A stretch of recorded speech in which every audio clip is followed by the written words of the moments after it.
Bergabunglah dalam perjalanan kami ke dunia legenda Jawa Tengah yang penuh dengan dendam, kekuatan, dan kecantikan yang tak terlupakan.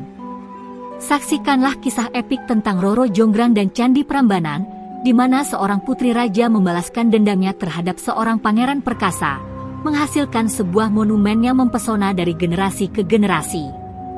Mari kita gali lebih dalam cerita ini yang telah diadaptasi ke dalam film, sinetron, dan karya seni lainnya, termasuk film ternama Lara Jonggrang, Candi Prambanan, yang dirilis pada tahun 1983.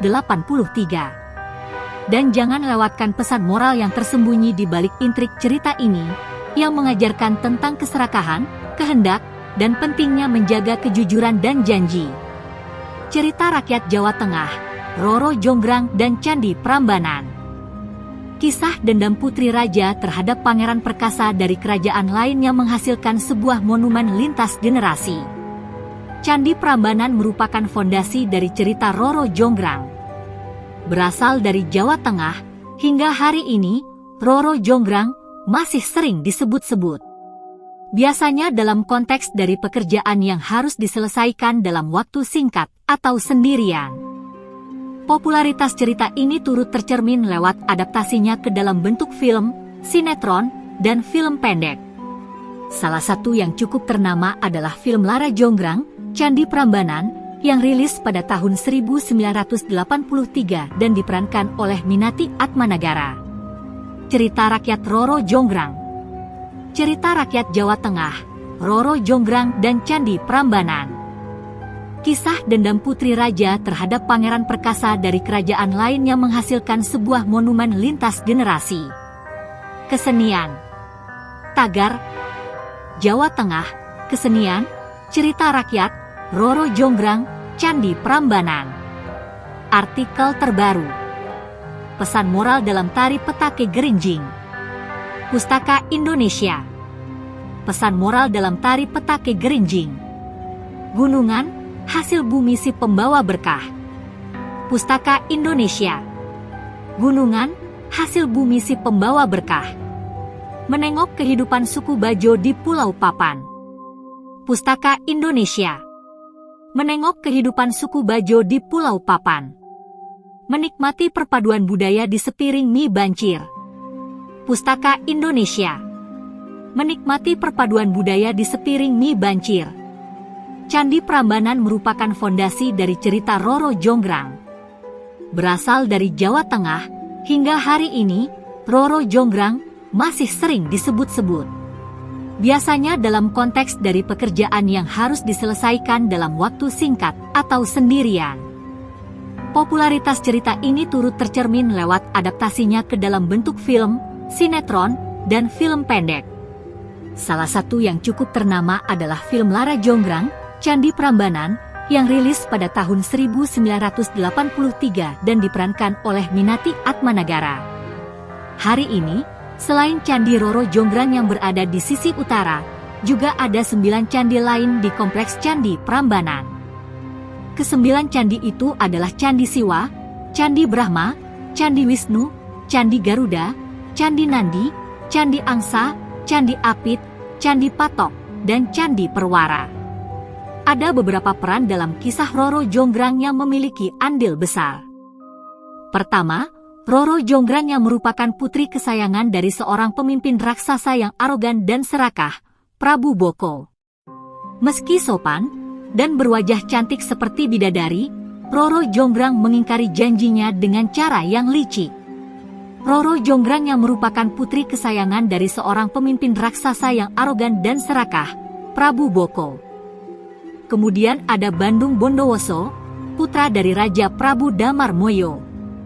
Meski sakti dan gagah, penerus kerajaan Pengging ini memiliki sifat yang sombong, suka memaksakan kehendak, mudah terpancing emosi, dan tidak bisa menerima kekalahan. Apa saja yang terjadi dalam satu malam di balik cerita rakyat Roro Jonggrang? Simak cerita lengkapnya di sini. Perang antara Kerajaan Pengging dan Keraton Prambanan. Di Jawa Tengah, terdapat 2 kerajaan yang keadaannya bertolak belakang bernama Kerajaan Pengging dan Keraton Prambanan. Prabu Damarmoyo adalah pemimpin kerajaan Pengging. Daerah kekuasaannya begitu subur dan makmur, rakyatnya pun memiliki kehidupan yang makmur. Raja Prabu Damarmoyo memiliki seorang penerus yang sakti dan gagah bernama Bandung Bondowoso.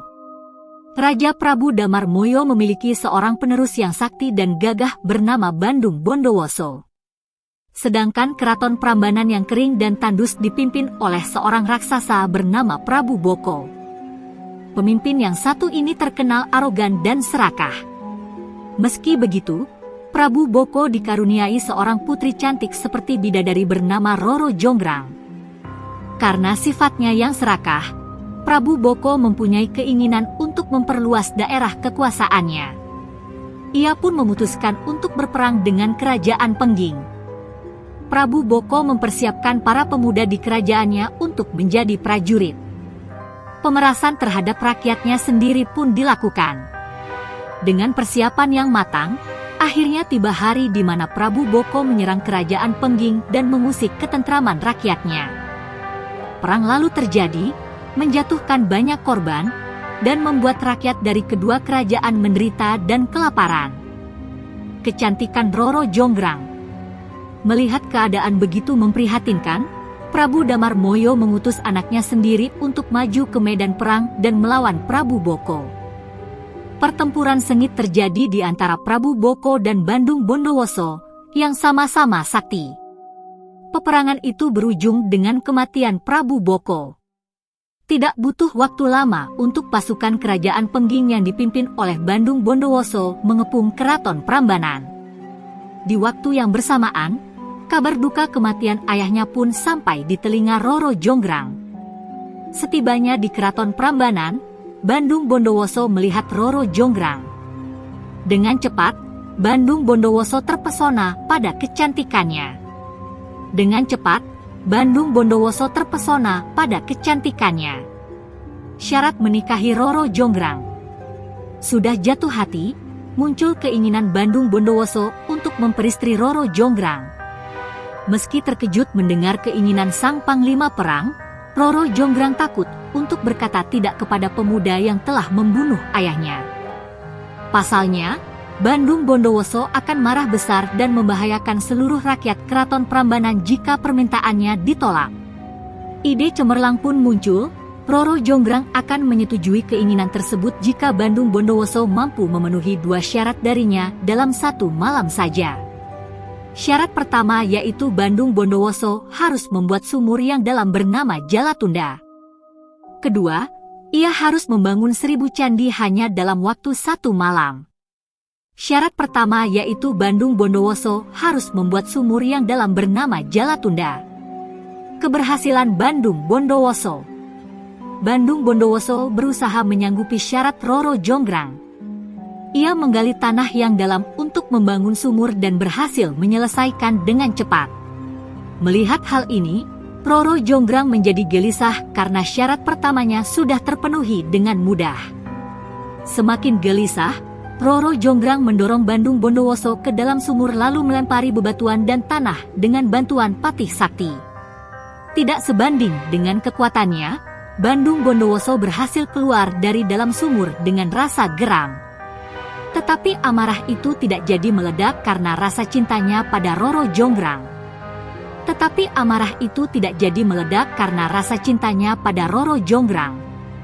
Dalam upaya memenuhi syarat kedua, Bandung Bondowoso kemudian meminta bantuan bala tentara makhluk halus untuk membangun 1000 candi sebelum pagi tiba.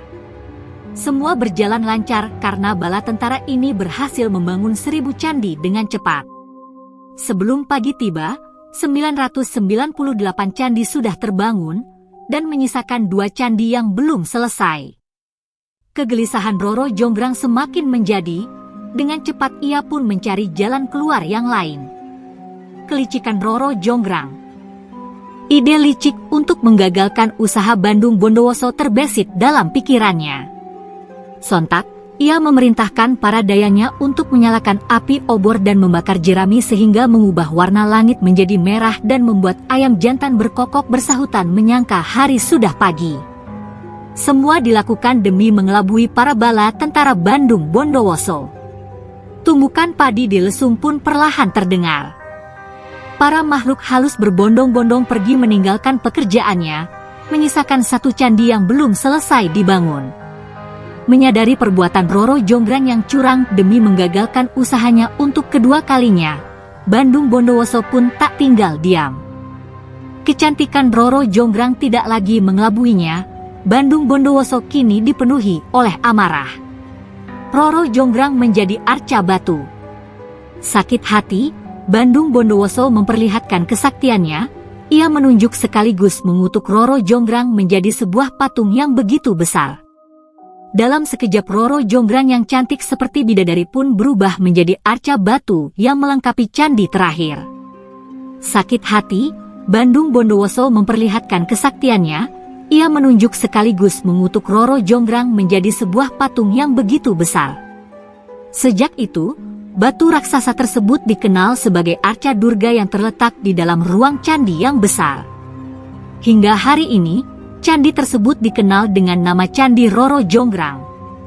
Sedangkan, candi-candi di sekitar Candi Prambanan dinamakan Candi Sewu, meski jumlahnya tidak mencapai 1000.